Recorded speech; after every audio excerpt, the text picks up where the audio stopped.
Começando a conversa de redação, participação Eduardo Costa, Júnior Moreira, que você, ouvinte, Itatiaia, é nosso convidado VIP aqui na conversa de redação, pelo WhatsApp 99996-7074, 99996-7074.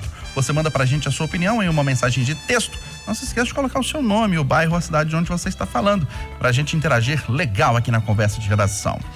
Olha, após forte pressão de comerciantes de Belo Horizonte, a Prefeitura anuncia a abertura de mais 40 leitos de UTI Covid.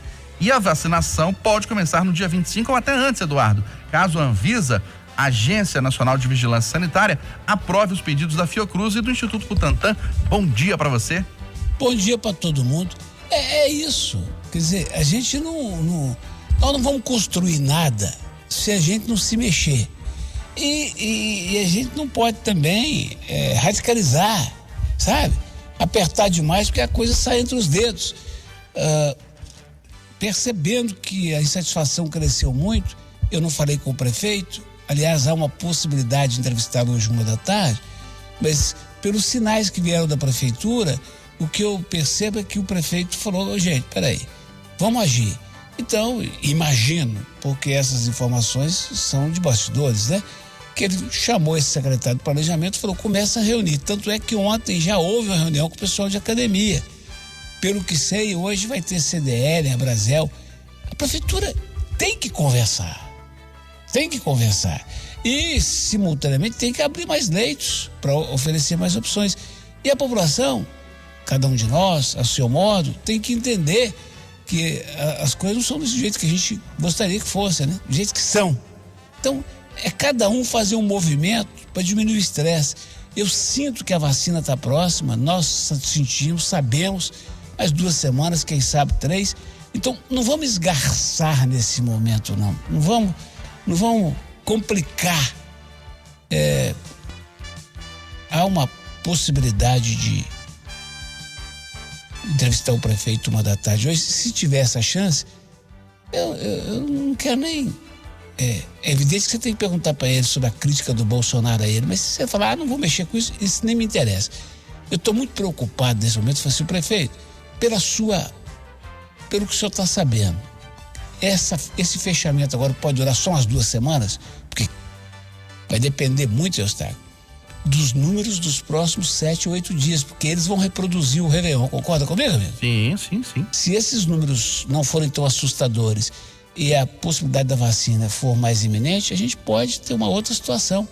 Então, eu prefiro olhar com essa cara de que podemos ter notícia boa, porque notícia ruim nós estamos enjoados. Então, ou não estamos, senhor Eustáquio? Pois é, porque hoje já é dia 12, faltam 3 dias para o meio do mês. E as previsões dos especialistas e autoridades, Eduardo e Júnior, era que neste meado de janeiro que a situação explodisse. Então, o comércio fechou, a situação vai ser reavaliada e daqui 2, o secretário até falou 3 semanas, 2 ou 3 semanas, a situação pode ser revista. Bom dia para a sua vez, Júnior. Bom dia para você, Eustáquio, Eduardo, ouvintes do Conversa de Redação. A perspectiva é essa mesmo. Eu ouvi, inclusive, 2 infectologistas do comitê, tanto o Naí Tupinambás quanto o Dr. Estevão Urbano, falando em 3 semanas. A entrevista que o secretário Jackson Machado deu ao Loli também dizia mais ou menos isso, 2, 3 semanas. Então, eu acho que a gente tem uma luz no fim do túnel, mas o que eu quero pescar disso tudo foi de onde o Eduardo parou. A partir daí, né, a questão da vacina. E foi a fala que mais me chamou a atenção do secretário Jackson Machado. Ele, lógico que tem informações privilegiadas, até porque a prefeitura fechou uma parceria, se não houvesse a vacinação por meio do governo federal, uma parceria para comprar a vacina do Butantan e disponibilizar os profissionais de saúde aqui em Belo Horizonte. Ele disse que a vacina, quase certeza que vai sair em 2, 3 semanas também, que é mais ou menos o prazo desse fechamento da cidade. Então, para mim, essa é a melhor notícia que a gente pode ter, porque o mundo, o Brasil, Belo Horizonte, enfim, a sua cidade só vai voltar ao pleno normal quando essa vacina chegar. E agora, cada dia que passa, parece que ela está mais próxima e as autoridades também estão acreditando nisso. Então, isso me faz ainda ter mais otimismo nessa história. E as pessoas continuam precisando se prevenir. Aqui pelo WhatsApp, o Gustavo, que é motorista de aplicativo, está dizendo que está na Praça da Liberdade, várias pessoas caminhando e correndo sem máscara e autoridades passam lá, polícia, guarda municipal, fingindo não ver. É a palavra do Gustavo aqui pelo WhatsApp. Ô Júnior, equipe econômica vê saída da Ford como péssima notícia, mas rechaça a culpa do governo. Diz que não é culpa do governo esse fim da produção da Ford aqui no Brasil, não. A montadora pode demitir 5.000 funcionários, mas a Ford resolveu manter parte da produção na Argentina e no Uruguai. Oswaldo, essa questão de culpa, a palavra culpa é tão complicada, né? Mas veja só, uma empresa do tamanho da Ford, uma montadora multinacional, resolve fechar do dia para a noite? Será que o governo, o ministro da Economia, algum secretariado, não sei, ninguém ficou sabendo de nada? Não tinham sinais? Né? Então, peraí, né? O governo, se a gente for falar em culpa, tem uma parcelinha nessa história também, como os outros governos que deixaram o país como está. Mas essa história, Eustáquio, tem alguns lados. 2 lados principais.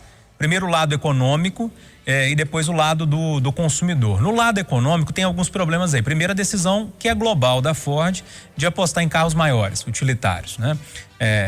Já visto que você vai importar aqui da Argentina e do Uruguai, o Transit, que é aquela van que foi vendida aqui no Brasil, que na época era importada da Turquia, se não me falha a memória. E também a Ranger, que vai vir da Argentina, né? Então a Ford tem um reposicionamento da marca em colocar veículos médios maiores no mercado, e os populares como o Fiesta, que já saiu de linha, e o Ka agora, e também o EcoSport, ela vai deixar de lado. Então tem uma decisão global aí, e também vai investir muito no mercado de luxo. Aqui no Brasil, como eu disse, a fabricação era muito focada no veículo popular, né? Agora, tem um detalhe também que precisa ser colocado aí quando a gente vai falar de problema do lado econômico. O investimento, o território, né? O terreno de investimento no Brasil é muito hostil. Muito hostil. Quando você pega um CEO de uma empresa dessa e fala assim, aonde que eu vou investir? Onde que eu vou colocar dinheiro lá na América Latina? Eu preciso ter uma fábrica lá. Aonde que eu vou colocar? No Brasil, no Uruguai, na Argentina, né? E aí o cara analisa todas as possibilidades e olha pro Brasil e fala, a reforma tá prometida há mais de 2 décadas. Agora o governo ganhou falando que ia fazer reforma, não fez, não mandou, ninguém fala mais nada, tudo calmo, tá tudo certo, tá tudo bem. Paulo Guedes só fica falando, prometendo e não cumpre nada. O Congresso também não age. Então, é um ambiente muito hostil. E isso, com certeza, as empresas, as grandes montadoras, pensam antes de fazer um investimento no Brasil, né? Agora, outro lado nessa história toda é o lado do consumidor, que eu trouxe, inclusive, com o Emílio Camanzi no Jornal da Itatiaia, né? Que é o lado de quem tem um veículo Ford, né? Imediatamente um pequeno problema, que é a questão de desvalorização, mas que acontece com qualquer modelo que vai sair de linha, né? Tem expectativa esse ano que o Fox saia de linha. Quem tem um veículo Fox, ele vai perder um pouquinho de valor de mercado. O que vai acontecer com o EcoSport e com o Ford Ka, principalmente, que são carros bem vendidos aqui no Brasil. Segundo ele, a questão das peças, por enquanto, não vai ser um problema, mas daqui a 10 anos pode ser um problema. Ou seja, os consumidores que acreditaram, fico imaginando quem comprou um carro da Ford agora no mês de janeiro, né, que é um mês que vende bem o veículo, né, que tem as promoções no mês de dezembro, a questão do que você compra e não precisa pagar o IPVA, essa pessoa perdeu muito dinheiro, né?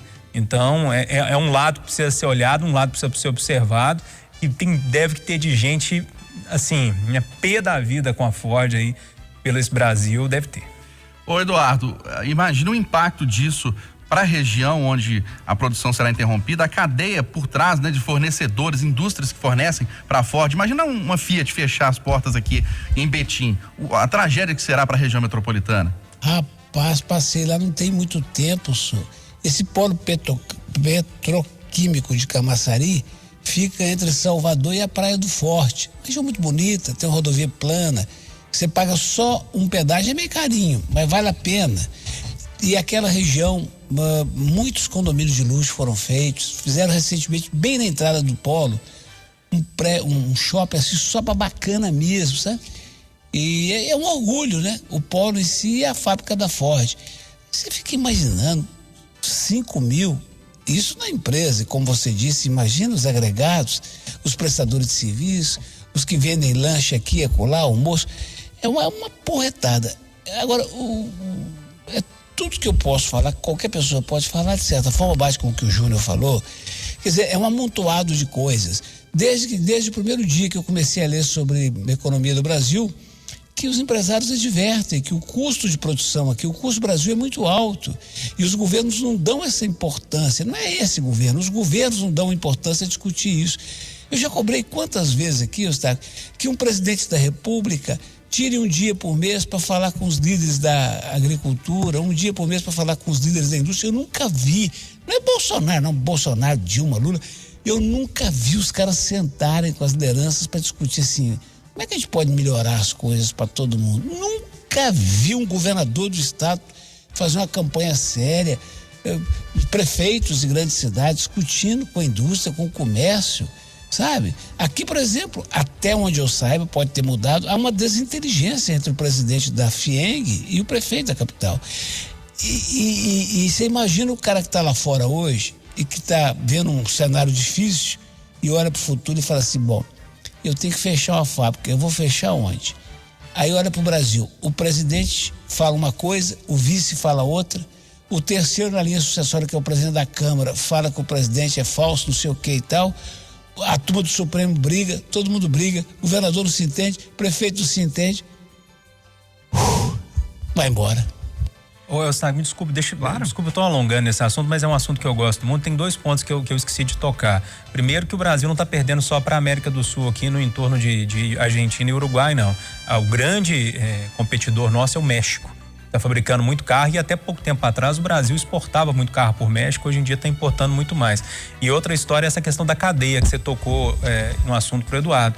Essa cadeia, inclusive de fechamento de fábrica lá na Bahia, pode ofender aqui em Belo Horizonte, na região metropolitana e Betim principalmente, porque as fábricas que fabricam bloco de motor, banco, painel, essas fábricas, tem muitas delas que estão aqui em Betim. E isso pode dar uma reação em cadeia aqui também na região metropolitana. Ô, Eustáquio, eu também quero uma tréplica. Claro. Te falar uma coisa, eu sempre entendi, fosse eu governador de Minas, eu não iria recusar uma montadora, uma grande empresa multinacional, e iria ajudar no que fosse possível. Agora, eu sempre entendi que os governos devem dar mais atenção e benefícios à pequena empresa. É evidente que eu não tenho condições de dizer isso aqui com segurança jurídica, mas eu fico imaginando quantos benefícios essa Ford teve, quantos incentivos fiscais essa empresa teve ao longo de toda a sua história, parece que são 100 anos de Brasil, para chegar e dar uma cacetada dessas sem maiores preocupações. Faz um discursinho de que vai negociar com o sindicato e tal. Eu fico imaginando se a resposta seria só essa, vamos embora, só um comunicado, pelo que já deve ter levado de benefício e de incentivo, viu, senhor? Você quer saber, Eduardo, em números? Desde 2002, de acordo com o levantamento feito pelo jornal o Globo, somente as 20 maiores operações do BNDES com a Ford somaram cerca de 3 bilhões de reais em linhas de financiamento desde 2002. O BNDES é um banco público, federal, Banco Nacional de Desenvolvimento Econômico e Social. Desde 2002, 3 bilhões de reais. Neste momento, tem empréstimos ativos, em andamento, do BNDES para a Ford de 335 milhões de reais. Mas se o vendedor de roupa da rua Curitiba, que está com a loja fechada, for lá no BDMG, no BNDES, mas não vai arrumar de jeito nenhum. Júlio Moreira, faltando menos de uma semana para as provas, o Enem ainda pode ser adiado pela Justiça. E no meio dessa confusão, o responsável pelo exame faleceu de Covid aos 59 anos. Pois é, está aqui começando por essa questão do responsável pelo Enem que faleceu. Eu não creio que Deus castigue ninguém. Mas era um negacionista, mas eu acho que a imprudência sim, quando você se torna imprudente demais, uma hora ou outra você vai se colocar na posição de pegar esse vírus, A gente viu vários acontecimentos por aí, eu acho que serve de alerta para as pessoas que ainda negam esse vírus, mas precisa lamentar a morte do militar do Exército aí que nos deixou por meio dessa doença tão esquisita. Sobre o Enem, a última coisa que um aluno precisa nesse momento, o Eduardo falou isso a semana passada, eu concordo com ele, é essa briga agora se vai adiar ou não vai, Tanto tempo para pensar em adiamento, vai tentar entrar na justiça faltando 10 dias, 8 dias, enfim, para mim isso é impensável. E você, Eduardo? É impensável adiar o Enem faltando poucos dias? Isso é uma covardia com os meninos, Eu diria, ninguém aguenta isso não, senhor. Ninguém aguenta isso não. Tem umas coisas, senhor, que machucam o coração da gente. Eu vou falar de um assunto aqui que não é nossa praia, não pode ser? Claro, Eduardo, você tem carta branca aqui.